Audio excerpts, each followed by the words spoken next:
Hi guys, how are you? Welcome to my channel. Today I'm sharing how to make fried chicken stew the Nigeria way.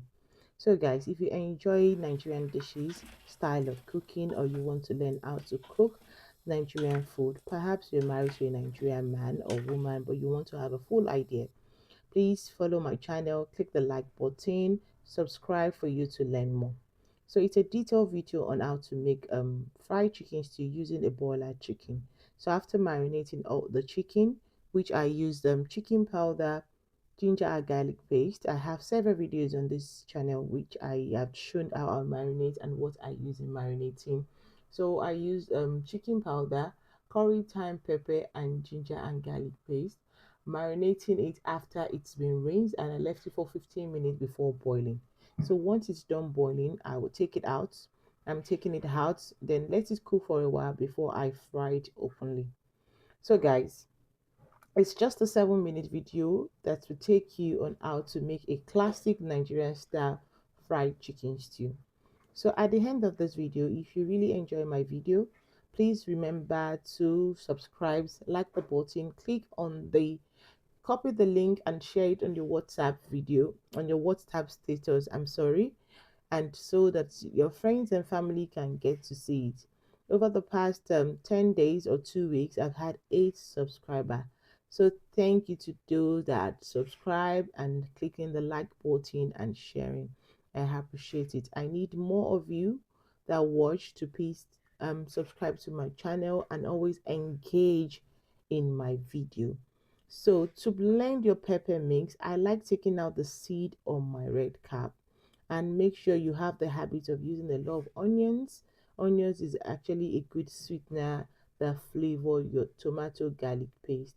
Rinse your pepper mix, which is the combination of Scotch bonnet, onions, ginger, and garlic, and blend. What I usually do is I blend the pepper first, and before adding the tomato, if you truly want a very smooth blend. And when I'm cooking this type of stew, I like a very smooth blend. So I start by blending this the pepper base before adding the tomato. I blend it to smooth first. Then I will now go ahead to frying. So to cook Nigerian dish, especially our soup or stew, you must have the ability to multitask. While I'm blending the pepper on the other hand, I'm about to fry the chicken, and I added onions to flavor the chicken. So I like, in this case, I like to fry openly so that I can reuse the oil immediately rather than using a deep fryer. So if I do it this way, then it enables me for me to reuse the oil, to use the oil in the actual cooking. Reusing oil over and over time actually it, it's actually not good for the taste bud of the stew, or the taste of the stew actually, and it might now be acidic. So make sure you fry your chicken till it's golden brown. While the chicken is golden brown, the pepper is blending on the other hand, then you just take it out. So do this till you finish frying your chicken. I'm using about four chicken, broiler chicken in this video, and we used to using a broiler chicken. So I set that aside once it's fried to my satisfaction, which is golden brown, and it's time for me to start cooking the stew. So I'm going to reuse the oil, like I said earlier on, in making the actual stew. So this is one of the trick.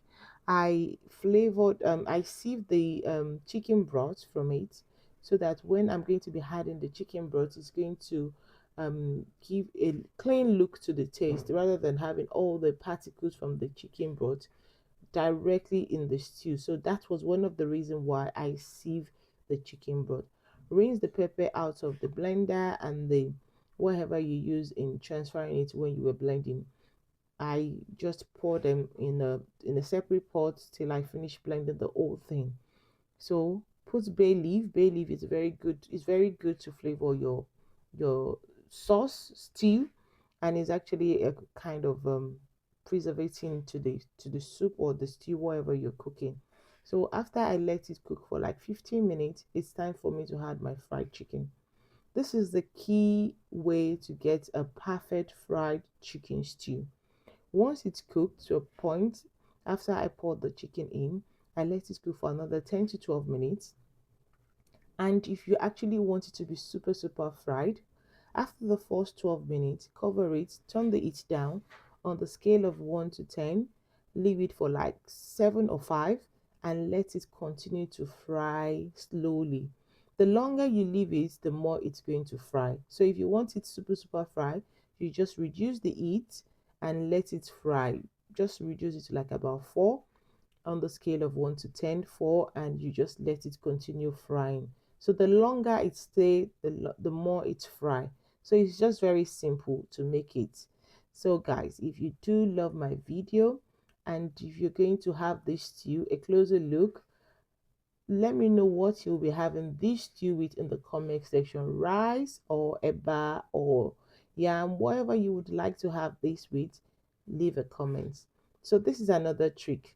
I'm just adding my Maggi cubes because I have to be sure the taste is well balanced after the chicken broth has been added and the chicken itself has been added. If there is need for you to add salt or Maggi, this is the time. So wait till you have the chicken and the chicken broth to be able to be sure you need extra taste. Where by this time you can add if you need it. Remember to share, leave a comment, let me know if you'll be trying this. Copy the link, share with your friends and family, and thank you for tuning in today. Bye bye. Have a good weekend.